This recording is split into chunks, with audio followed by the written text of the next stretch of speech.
Vamos começar com uma coisa que eu acho fascinante. Como que pode uma pessoa só falando conseguir alinhar a cabeça de centenas de pessoas? É verdade. Risadas juntas e emoção. Parece que os cérebros entram na mesma sintonia, né? Exato. E a ciência está começando a entender isso, sabe? Tem estudos que mostram que quando a história é boa, os padrões cerebrais do falante e dos ouvintes ficam parecidos. Sério, que interessante. Sim, chamam às vezes de acoplamento neural. É como se todo mundo entrasse na mesma frequência. Assim. E é bem isso que a gente vai explorar hoje, né?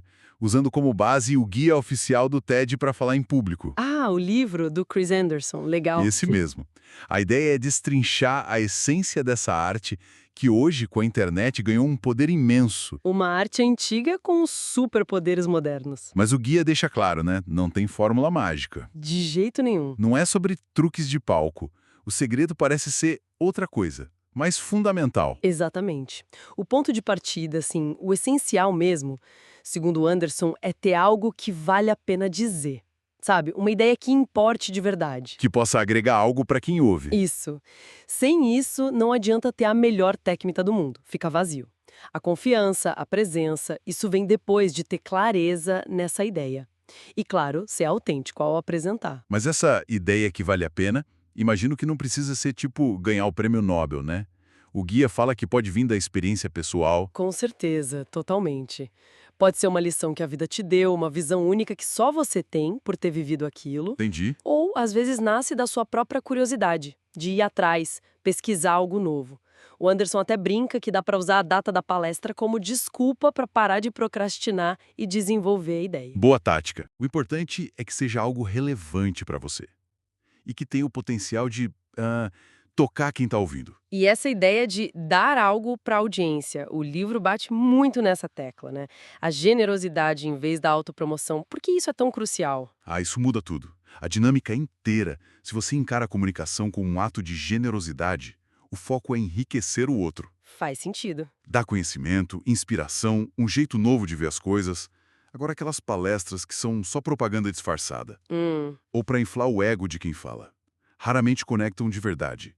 E pior, podem até queimar o filme da pessoa, porque o público percebe a intenção, né? Tem aquele exemplo do Brian Stevenson no livro O Advogado. É muito forte. Ele precisava muito de dinheiro para a organização dele. Precisava desesperadamente. Mas na palestra do TED, ele não fez um pedido direto. Ele focou em contar as histórias, mostrar a urgência da causa dele. Exato. E o que aconteceu foi impressionante. A força da mensagem, a paixão dele, foi tão genuína que comoveu todo mundo. As doações que vieram depois, espontâneas, passaram muito da meta que ele tinha. Nossa. Mostra bem como focar em dar, em entregar valor, pode trazer um retorno muito maior do que simplesmente pedir. É um paradoxo interessante. Falando em desafios, o medo de falar em público. Esse é clássico, né? Dizem que tem gente que tem mais medo disso do que de morrer. É quase universal. Assustador pensar nisso.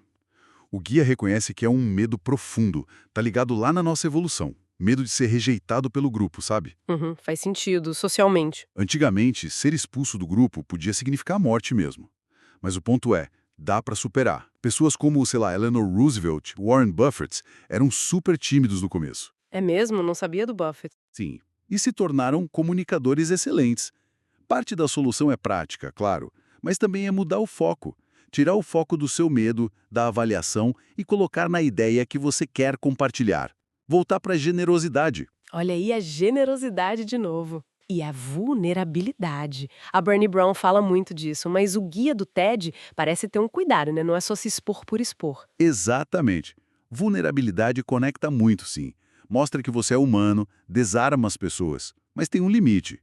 Qual seria? Não é para fazer um oversharing calculado, sabe? Ou expor algo só por chocar.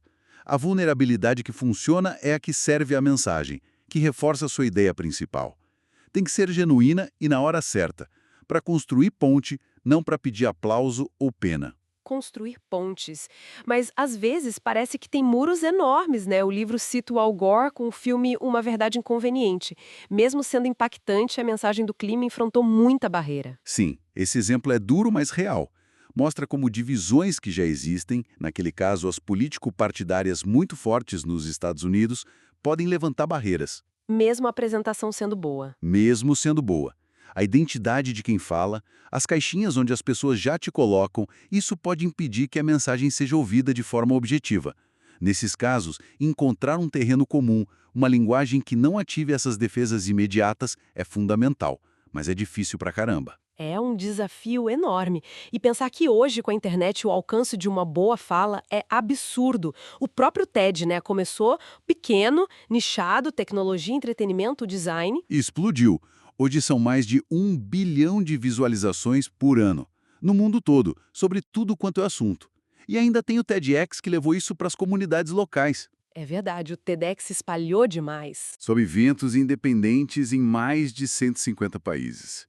Uma ideia bem comunicada hoje pode literalmente viajar o mundo em questão de dias. Então, para a gente amarrar aqui, a filosofia do TED segundo o guia seria ter uma ideia que realmente importe, Isso, que vale a pena compartilhar. apresentar com autenticidade Fundamental. e com generosidade, pensando em quem ouve. E a tecnologia só veio para amplificar isso tudo. Perfeito. O coração da coisa continua sendo humano.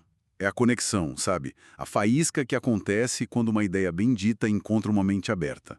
A tecnologia é só um megafone, mas a voz precisa ter o que dizer. Fica então a reflexão, né? Que ideia única que nasceu da nossa história, da nossa experiência, talvez esteja só esperando um empurrãozinho para ser compartilhada. É uma ótima pergunta. O filósofo Dan Dennett, uma vez, lá no palco do TED, disse algo como: talvez o segredo da felicidade seja achar algo mais importante que a gente mesmo e dedicar a vida a isso. Forte. E compartilhar uma ideia que vale a pena pode ser um jeito bem concreto de fazer exatamente isso, de se dedicar a algo maior,